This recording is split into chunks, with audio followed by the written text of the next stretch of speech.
BBC Bangla. এখন রাত 10:30। একটু পরেই শুনবেন সর্বশেষ বিশ্ব সংবাদ। আপনারা বিবিসি শুনছেন ঢাকায় FM 100, সিলেটে 88.8, রংপুরে 88.8। আপনারা যেখানে আছেন বিবিসি আপনার সাথেই আছে।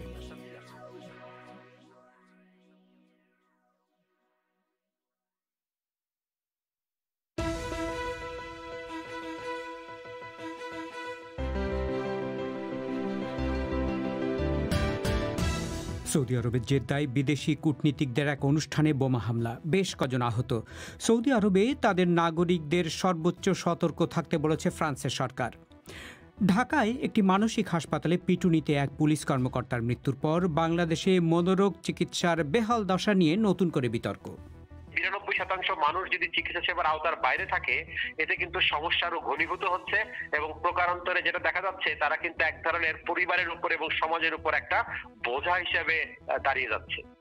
আজকের ফোন-ইনে ডায়াবেটিস নিয়ে আপনাদের বিভিন্ন প্রশ্নের উত্তর দেবেন একজন বিশেষজ্ঞ চিকিৎসক। তবে পরিক্রমার শুরুতে এখনকার মতো সর্বশেষ বিশ্ব সংবাদ।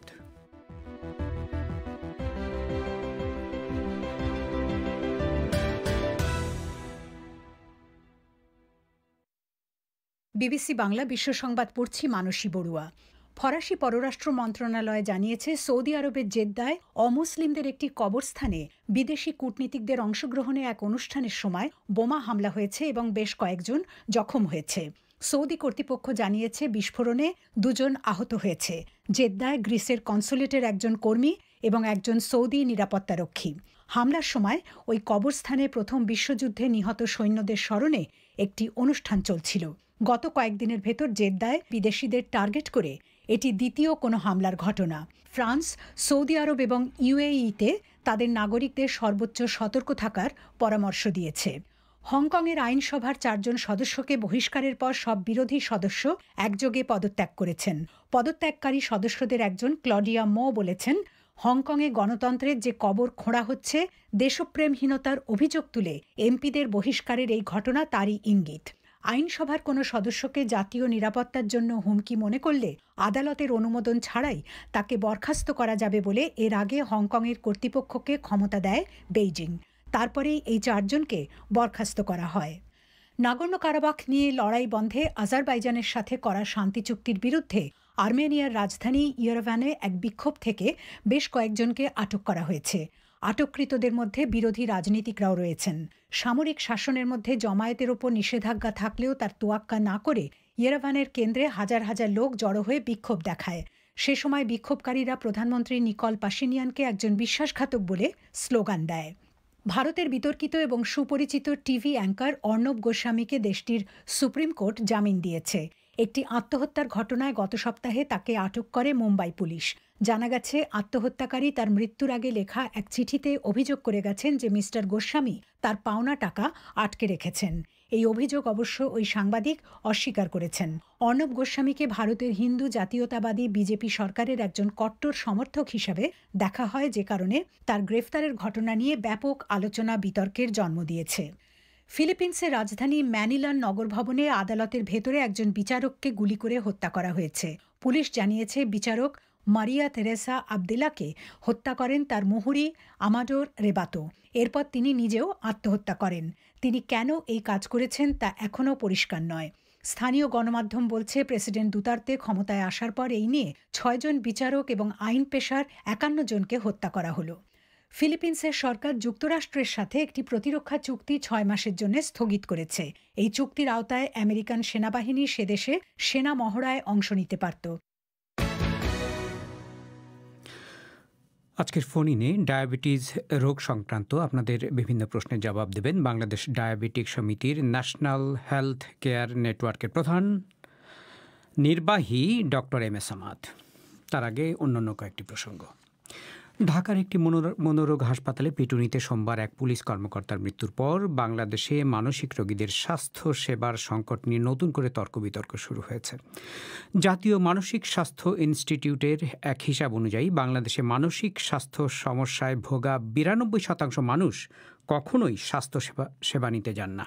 বিশেষজ্ঞরা বলছেন সামাজিক ভীতি, সেবার অভাব এবং অসচেতনতাই এর প্রধান কারণ। ঢাকা থেকে মুন্নি আক্তারের রিপোর্ট। বর্তমানে এক সন্তানের মা নাসরুন নাহার বরাবরই প্রচণ্ড আত্মনির্ভরশীল আর চাপা স্বভাবের মানুষ।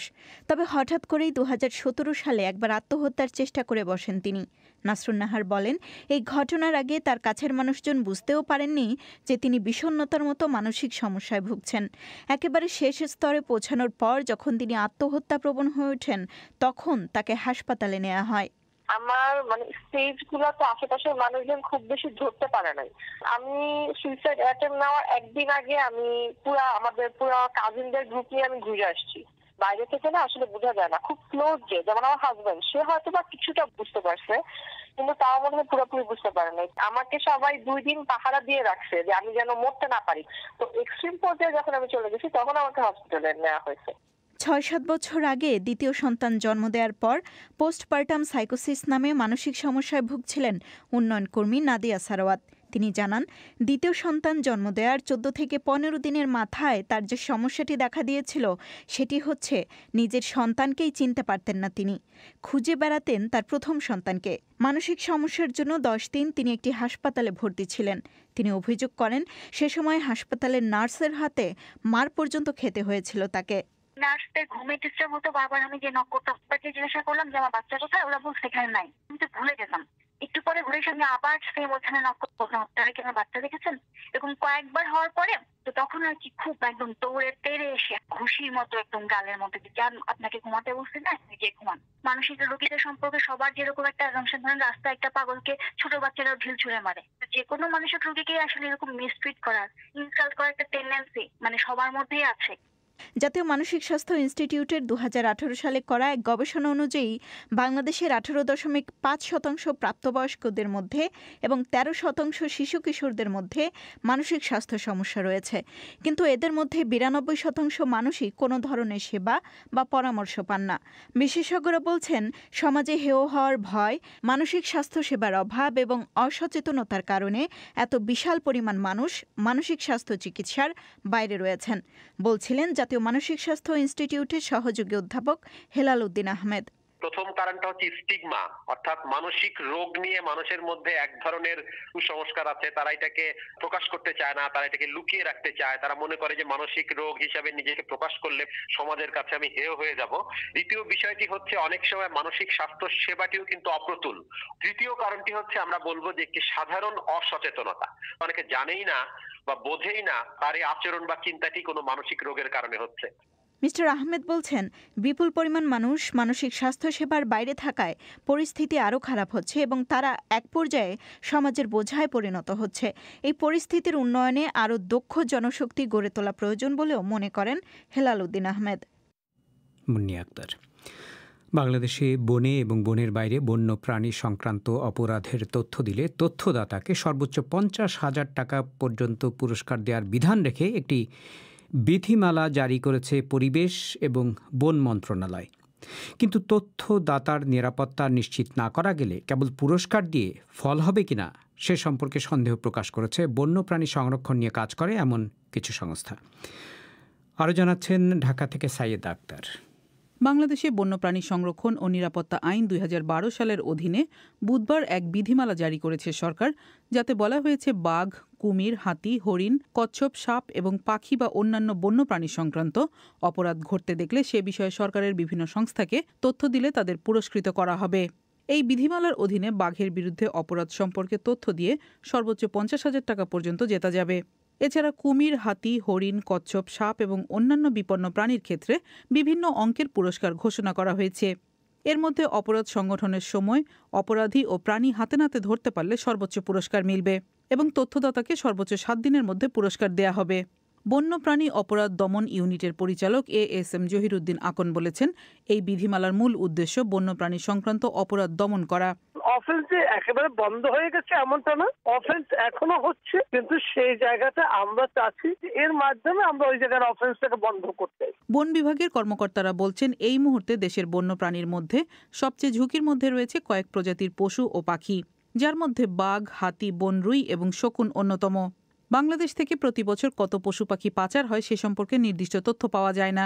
তবে বেসরকারি হিসাবে গত এক দশকে প্রায় 50,000-এর মতো বন্যপ্রাণী পাচার হয়েছে দেশ থেকে। এদিকে নতুন এই বিধিমালার সফলতা নিয়ে প্রশ্ন তুলেছে প্রাণী সংরক্ষণ সংস্থাগুলো।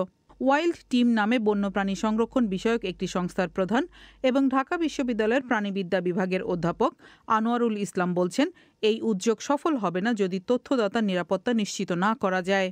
কেউ পাখি মেরেছে এটা হতে পারে, কিন্তু কেউ বাঘ মেরেছে, কারো কাছে বাঘের একটি চামড়া রয়েছে, এটি বলতে কিন্তু মানুষ অনেকেই দ্বিধাবোধ করে।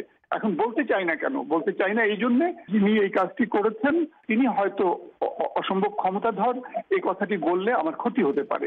এই নিরাপত্তাহীনতায় তো ভুগছেই, সেজন্য বলছি যে আমাদের অসম্ভব সতর্কতার সাথে এটা যেতে হবে। কিন্তু আমি বিশ্বাস করি আমার বাড়ির পাশের ঘুঘু পাখি যদি কেউ মেরে নেন আমি অবশ্যই বলবো।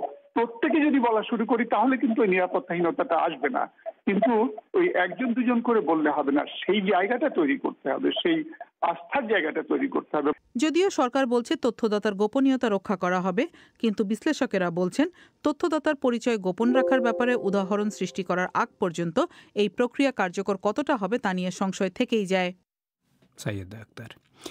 ভারতের বিহারে সদ্য সমাপ্ত নির্বাচনে 5টি আসন দখল করার পর হায়দ্রাবাদ ভিত্তিক অল ইন্ডিয়া মজলিসে ইত্তেহাদুল মুসলিমিন বা MIM দল পশ্চিমবঙ্গের বিধানসভা ভোটেও লড়ার কথা জানিয়েছে। এই দলের প্রধান আসাদুদ্দিন ওয়াইসি আজ ঘোষণা করেছেন এটি। তার দল বলছে ইতিমধ্যেই তারা তৃণমূল কংগ্রেসের কাছে সহযোগিতা চেয়ে চিঠি দিয়েছে। ওদিকে বিহারে তার দল লড়ার কারণে বিজেপি বিরোধী জোট বেশ কিছু আসনে হেরেছে বলে যে অভিযোগ উঠেছে তা ইতিমধ্যেই খারিজ করে দিয়েছেন মিস্টার ওয়াইসি। কিন্তু পশ্চিমবঙ্গের মুসলিমদের কাছে তিনি কতটা গ্রহণযোগ্য হতে পারেন তা বোঝার চেষ্টা করেছেন কলকাতায় অমিতাভ ভট্টশালী।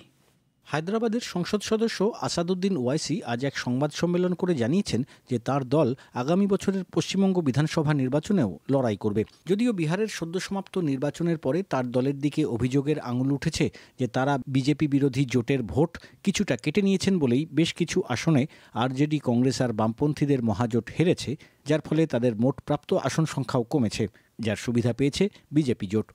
এই প্রেক্ষিতেই প্রশ্ন উঠছে যে পশ্চিমবঙ্গে আগামী বছর যে নির্বাচন সেখানেও যদি বিজেপি বিরোধী ভোটে মিস্টার ওয়াইসির দল ভাগ বসায় তাহলে তা তৃণমূল কংগ্রেসকে কতটা অসুবিধায় ফেলতে পারে। কথা বলেছিলাম MIM এর রাজ্য কোঅর্ডিনেটর সৈয়দ জামিরুল হাসানের সঙ্গে। বিজেপিকে আসতে চাইছি না কি বিজেপি এখানে জিততে পারে, কিন্তু আমরা বিহারে আরজেডি কে অফার করেছিলাম কি আমাদেরকে শুধু হিমাচল ডিস্ট্রিক্টে সিটটা ছেড়ে দিতে পার্টনার হতে চেয়েছিলাম, কিন্তু ওরা কোনো গুরুত্ব দেয়নি। আমরা সেম অফার অলরেডি তৃণমূলকে দিদির কাছে পাঠিয়েছি আজকে 6 মাস আগে। তারপরে দিদি কি উত্তর দিলেন? আমাদেরকে অ্যারেস্ট করে। এখনো আমরা চাইছি আমরা তৃণমূল সঙ্গে কাজ করতে, কিন্তু একটা সাম্মানিক হিসাবে 2-4টা সিট দিলে কোনো লাভ আমরা এগ্রি আমরা হব না। রাজনৈতিক বিশ্লেষক ও সিনিয়র সাংবাদিক অরুন্ধতী মুখার্জি বলছিলেন, গত বছরই মিস্টার ওয়াইসি কলকাতায় এসে ঘোষণা করেছিলেন যে তার দল পশ্চিমবঙ্গে কাজ শুরু করতে চলেছে এবং ইতিমধ্যেই তারা বেশ কয়েকটি মুসলমান অধ্যুষিত জেলায় দপ্তরও খুলেছে, সমর্থকও জোগাড় করছে। আসাদুদ্দিন ওয়াইসি এখানে এসেছিলেন, তিনি একটা প্রেস কনফারেন্স করেন এবং তখনই তিনি বলেছিলেন, সেখানে উনি আসলে বলতে চাইছেন যে মমতা ব্যানার্জি অ্যাপিস করেন কিন্তু মুসলিমদের উন্নতি করেন না। মানে ব্যাপারটা যতটা না এখানে বিজেপি বিরোধী হবে তার থেকে বেশি হবে মমতা বিরোধী, কারণ উনি যা যা বলতে চাইছেন তার সবটাই যাচ্ছে মমতার বিরুদ্ধে। তবে রাজ্য সরকারের মন্ত্রী ও মুসলিমদের অন্যতম নেতা সিদ্দিকুল্লাহ চৌধুরী বলছিলেন, পশ্চিমবঙ্গে ধর্মীয় পরিচয় ভিত্তিক যে রাজনীতি করতে চাইছেন মিস্টার আসাদুদ্দিন ওয়াইসি তা খুব একটা সমর্থন পাবে না বলেই তার বিশ্বাস। তার কথায় এ রাজ্যের মুসলমানরা প্রথাগতভাবে ধর্মভিত্তিক রাজনীতিকে সমর্থন করেনি। বাংলার ভোটাররা সাধারণত সেকুলার হয়ে ভোটটা দেয় যে কারা সরকার গঠন করতে পারবে, আমাদের স্বার্থ রক্ষা কারা করবে। মেইন প্রচার এসছে বিজেপির কারণে এবং সেই প্রচারে বাংলার মানুষের উপকার হবে এটা বলার কোনো অবকাশ নেই। কেউ যদি সে ফাঁদে পড়তে চায় সে তার দায়িত্ব। পশ্চিমবঙ্গের মুসলিম সমাজের একাংশ বলছে, ধর্মীয় পরিচয় ভিত্তিক রাজনীতি যেমন করেন মিস্টার ওয়াইসি, তেমনি তিনি যেভাবে কড়া ভাষায় মুসলিম সমাজের অনুন্নয়নের কথা বলে থাকেন তা অনেক ক্ষেত্রেই সত্য হলেও হিন্দুত্ববাদী ভোটকে একজোট করে দেয়। এটা তারা একাধিকবার দেখেছেন। আবার তার দল পশ্চিমবঙ্গের নির্বাচনে নামলেই যে দলে দলে মুসলমান সেদিকে চলে যাবেন এমনটাও নয়, কারণ মুসলমান সমাজ একজোট হয়ে কোনো একটি বিশেষ দলকেই ভোট দেয় বলে যে ধারণা রয়েছে তা ভুল। তাই পশ্চিমবঙ্গের মানুষ রাজনৈতিক বিশ্বাস আর পছন্দের ভিত্তিতেই ভোট দেবেন, ধর্মীয় পরিচয়ের ভিত্তিতে নয়, এমনটাই বক্তব্য মুসলিম সমাজের একাংশের। অমিতাভ ভট্টশালী। আপনারা শুনছেন বিবিসি বাংলার রাতের অধিবেশন পরিক্রমা। এবারে ফোন ইনের জন্য আপনাদের নিয়ে যাচ্ছি ঢাকার স্টুডিওতে। সাইয়েদা আক্তার রয়েছেন সেখানে। বিবিসি বাংলার পরিক্রমার ফোন ইনে সবাইকে স্বাগত জানিয়ে শুরু করছি। আজ ডায়াবেটিস রোগ সংক্রান্ত শ্রোতাদের প্রশ্নের জবাব দেবেন বাংলাদেশ ডায়াবেটিক সমিতির ন্যাশনাল হেলথ কেয়ার নেটওয়ার্কের প্রধান নির্বাহী ডক্টর এম.এ. সামাদ। এতে যোগ দিতে চাইলে শ্রোতারা 01-714-115578 এই নম্বরে SMS করে নাম ঠিকানা জানিয়ে দিতে পারেন। শুরুতেই চলে যাব আমাদের টেলিফোন লাইনে অপেক্ষমান একজন শ্রোতা ফরিদপুরের কনক সাজওয়ানি, তার কাছে। তিনি তার প্রশ্নটি করবেন। আসসালামু আলাইকুম। ওয়ালাইকুম আসসালাম। আমি কনক সাজওয়ানি ফরিদপুর থেকে বলছি। জি বলুন। আমার আব্বু দীর্ঘ 7 বছর যাবত ডায়াবেটিস পেশেন্ট। তার বয়স 50 বছর। এখন আমার আব্বু কিডনি রোগেও ভুগছেন। মাঝে মধ্যে আমার আব্বুর শরীর কাঁপতে থাকে এবং প্রচুর ক্ষুধা লাগে। এরকম অবস্থায় আমরা কি করতে পারি? দেখুন, আপনার এই প্রশ্নটি যখন কিডনি রোগ, ডায়াবেটিস থেকে কিডনি রোগ হয়, তখন যেহেতু আপনি ইনসুলিন নিচ্ছেন, আমি ধরেই নিচ্ছি আপনার বাবা ইনসুলিন নিচ্ছেন, ইনসুলিন শরীর থেকে নিঃসরণ হয় খুব ধীরে ধীরে। আপনি যখন প্রতিদিন ইনসুলিন নেবেন তখন এটা শরীরে জমতে থাকবে এবং একটা সময় এসে আপনার রক্তের শর্করা কমে যায়, তখন শরীর কাঁপতে থাকে। আপনার করণীয় বিষয় হচ্ছে আপনি ডাক্তারের পরামর্শ মতো ইনসুলিন ডোজ কমিয়ে নেওয়া এবং যখন এমন হয় তখন কিছু শর্করা জাতীয় খাবার খাওয়া। অবশ্যই খেয়াল রাখতে হবে যে খাবারগুলি কিডনি রোগের ক্ষতি করবে সেগুলি খাওয়া যাবে না। আপনাকে ধন্যবাদ। এবারে রাজশাহী বিশ্ববিদ্যালয়ের একজন শ্রোতা দীপান্বিতা অমিতা। হ্যালো। জি। আমার প্রশ্ন হলো যে আমরা আশেপাশে অনেককেই দেখি বা অনেকের কাছ থেকে আমরা শুনি যে করল্লা, নিম বা তিতো জাতীয় পাতা খেলে নাকি ডায়াবেটিস কমিয়ে কন্ট্রোলে রাখা যায়। কথাটা কি আসলেই সত্যি নাকি আর যেমন ধারণা আছে ডায়াবেটিস নিয়ে ভুল ধারণা সেরকম একটা? দেখুন, ডায়াবেটিসের চিকিৎসা একেবারে বিজ্ঞানসম্মতভাবে আমরা চিকিৎসা করি। তিতে জাতীয় খাবার, নিম, এগুলি যেগুলি তুকতাক করা হয়, এগুলি দিয়ে যে ডায়াবেটিস আমরা কমাতে পারবো এমন কোনো প্রমাণ তথ্য নেই। সুতরাং চিকিৎসকের পরামর্শ অনুযায়ী যখন ঔষধ লাগবে এবং আপনার জীবন ধারার পরিবর্তন ঔষধের সঙ্গে, সেটাই আপনাকে করতে হবে। আমরা এই ভ্রান্তি ধারণাগুলি থেকে সরে আসতে হবে আমাদের। কিন্তু ডক্টর এম.এ. সামাদ, এখানে একটা প্রচলিত ধারণা আছে যেমন করল্লা, মেথি বা এরকম তিতা জাতীয় জিনিস খেলে ডায়াবেটিস কমে, আবার অনেকে মনে করেন যে মিষ্টি জাতীয় জিনিস খেলে ডায়াবেটিস বাড়তে পারে বা মিষ্টি জাতীয় জিনিস যারা পছন্দ করে তাদেরই ডায়াবেটিস হয়, এরকম প্রচলিত ধারণা অনেকের মধ্যে আছে। ডায়াবেটিস হবার নানাবিধ কারণ। ডায়াবেটিস 2 আমরা যেটা বলি সেটার কারণগুলি বংশগত কারণ আছে, আপনার লাইফস্টাইল চেঞ্জ এগুলির কারণ আছে। মিষ্টি খেলে যে ডায়াবেটিস হবে তা না। আপনার বংশে যদি ডায়াবেটিস থাকে, আপনি যদি ঝুঁকিপূর্ণ ব্যক্তি হয়ে থাকেন, তাহলে শর্করা জাতীয় খাবার এবং মিষ্টি একই জিনিস আপনি যদি বেশি খান এবং কায়িক পরিশ্রম না করেন, তাহলে ডায়াবেটিস হওয়ার সম্ভাবনা অনেক বেশি। তবে মেথি এবং তিতে জাতীয় খাবার যে কথাটা আপনি বললেন, তিতে জাতীয় খাবারে ভ্রান্ত ধারণা আছেই। মেথি নিয়ে বাংলাদেশ ডায়াবেটিক সমিতিতে একটা গবেষণা হয়েছিল, এমন কোনো ফলাফল আমরা পাই। ধন্যবাদ। এবারে পঞ্চগড়ের একজন শ্রোতা দীপক চক্রবর্তী, তিনি তার প্রশ্নটি করবেন। জি, আমার প্রশ্ন হচ্ছে সেটি হচ্ছে এখন দেখা যাচ্ছে যে কোভিড-19 চলছে, সেক্ষেত্রে এই যে ডায়াবেটিস একজন যেমন শারীরিকভাবে হলে তাকে ভরে উঠতে হবে, তাকে দৌড় দিতে হবে, ব্যায়াম করতে হবে, তার জন্য কতটুকু একজন রোগীর জন্য কতটুকু প্রযোজ্য? আর একজন ডায়াবেটিস রোগী হলে দেখা যাচ্ছে সে সকালে উঠে, যেমন একটু আগে যে বলা হলো তিতা এবং মিষ্টি জাতীয় জিনিস, সেক্ষেত্রে যার ডায়াবেটিস হয়েছে সেক্ষেত্রে দেখা যাচ্ছে পানি বেশি অংশে পান করে সকাল টাইমে, এই দুটা কতটুকু গুরুত্বপূর্ণ আমি জানতে চাচ্ছি। দেখুন, আপনার প্রশ্নটা সমসাময়িক এবং খুব গুরুত্বপূর্ণ প্রশ্ন। কোভিড-19 যখন প্যান্ডেমিক আকারে আমাদের এখানে দেখা দিয়েছে, আমরা ডায়াবেটিস রোগীকে বলি সবসময় আপনি যে ব্যায়াম করতে হবে সেটা ঘরে বসে করুন, এবং কোভিড থেকে বাঁচতে যে প্রিভেন্টিভ যে মেজারগুলি আছে আপনাকে সেগুলি করতে হবে। পানি পানের সঙ্গে সকালবেলা ডায়াবেটিসের সম্পর্ক আসলে নেই, এটা একটি ভ্রান্ত ধারণা। আপনি যদি ব্যায়াম করতে চান তাহলে যে স্থান আপনার জন্য নিরাপদ সেই স্থানে ব্যায়াম করতে হবে। অবশ্যই আপনাকে অন্যের কন্ট্যাক্ট থেকে দূরে থাকতে হবে, মাস্ক পরতে হবে এবং হাতকে পরিষ্কার রাখতে হবে।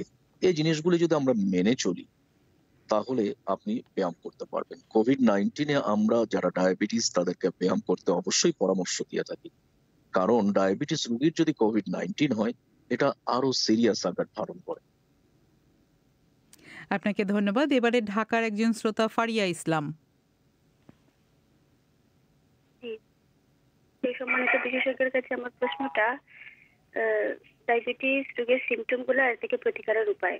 এখানে উল্লেখ্য যে প্যান্ডেমিকের এই সময়ে ডায়াবেটিসের সিমটমের ক্ষেত্রে কোনো বিশেষ পরিবর্তন আসে কিনা, এই বিষয়টা একটু জানতে চাই।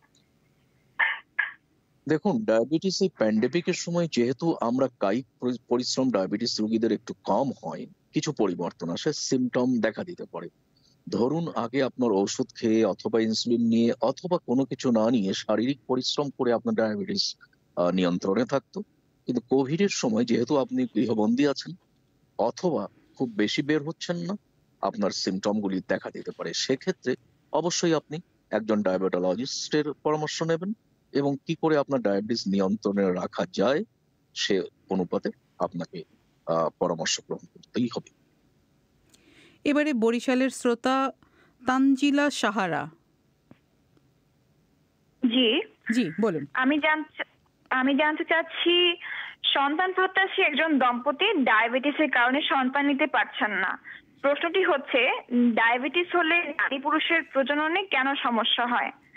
পাশাপাশি জানতে চাচ্ছি, যদিও ওষুধের মাধ্যমে একজন নারী ডায়াবেটিস নিয়ন্ত্রণ করে সন্তান ধারণে সক্ষম হলেন, কিন্তু গর্ভাবস্থায় এসে দেখা গেল তার ডায়াবেটিস মাত্রা বেড়ে গেল, এক্ষেত্রে গর্ভবতীর কি ধরনের সমস্যা হতে পারে, কিংবা সন্তানের মৃত্যু ঝুঁকি কতটুকু? দেখুন, আপনার অনেকগুলি প্রশ্ন। প্রথম প্রশ্ন হচ্ছে যে একজন ডায়াবেটিস মা কি সে সন্তান নিতে পারবেন কি না? অবশ্যই পারবেন। আমরা সবসময় বলি গর্ভবতী হবার কমপক্ষে 3 মাস আগে আপনার ডায়াবেটিস সুনিয়ন্ত্রণে রাখতে হবে এবং গর্ভধারণ করার পরে অবশ্যই চিকিৎসকের পরামর্শ অনুযায়ী আপনাকে খাদ্যাভ্যাস পরিবর্তন করতে হবে, কায়িক পরিশ্রম যেটা আমরা উপদেশ দিয়ে থাকি ততটুকু করতে হবে এবং প্রয়োজনে কোনো ঔষধ নয়, ইনসুলিন দিয়ে আপনাকে ডায়াবেটিস নিয়ন্ত্রণে রাখতে হবে। আপনার একটি প্রশ্ন ছিল যে আপনার কি ধরনের সমস্যা হতে পারে এবং সন্তান মারা যেতে, গর্ভে সন্তান মারা যেতে পারে কিনা। হ্যাঁ, অনেক ধরনের সমস্যা হতে পারে।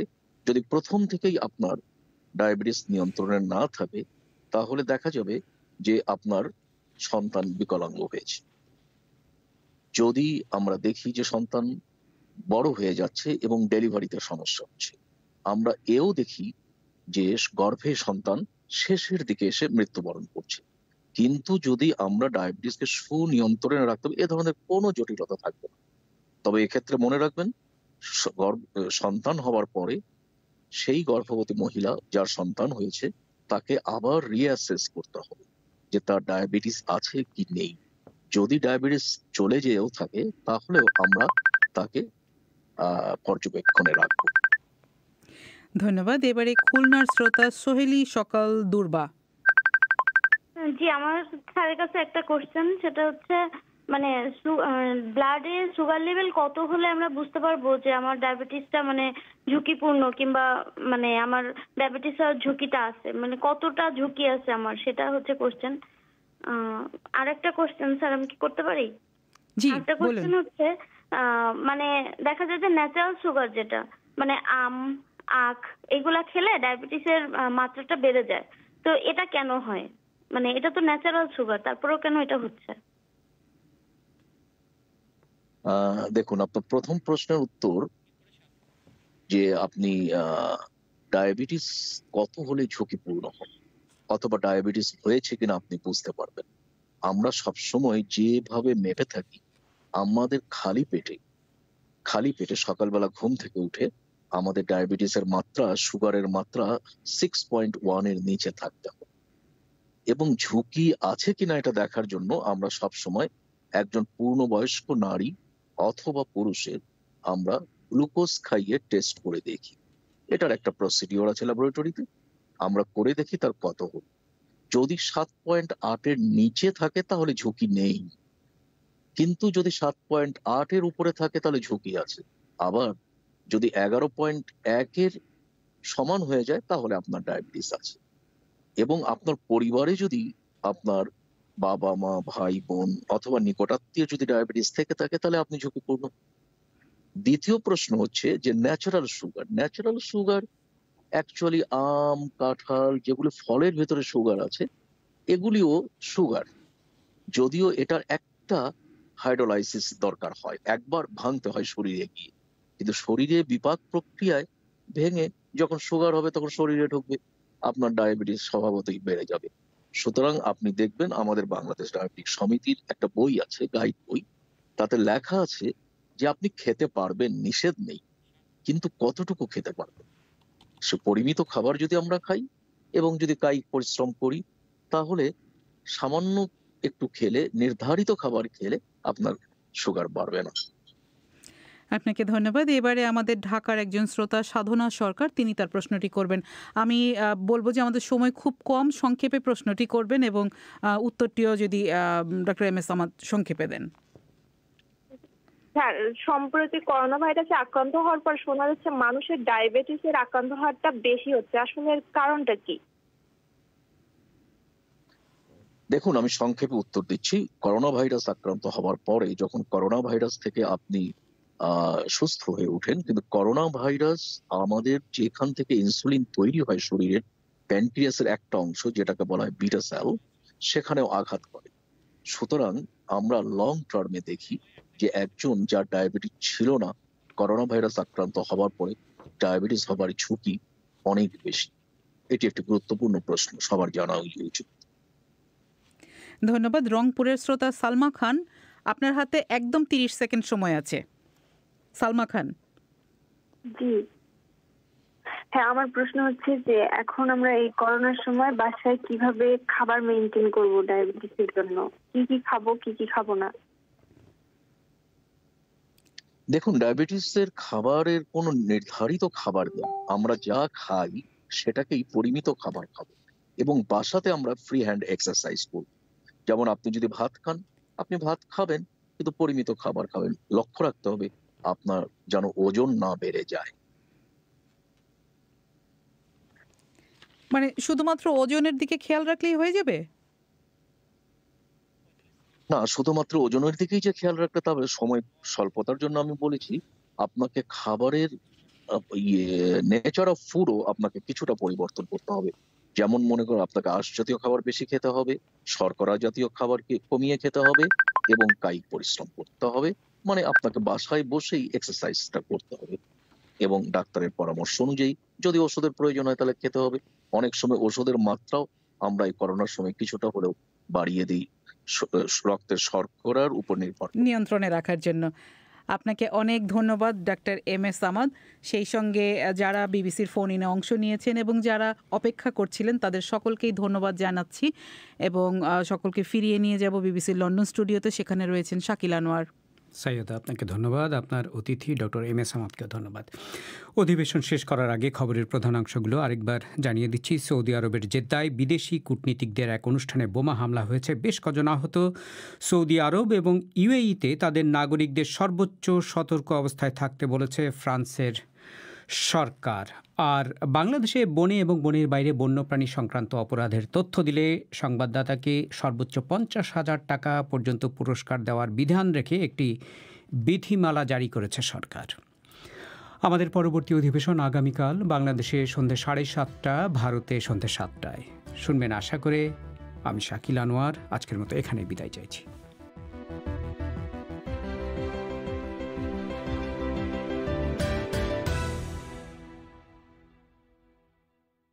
.com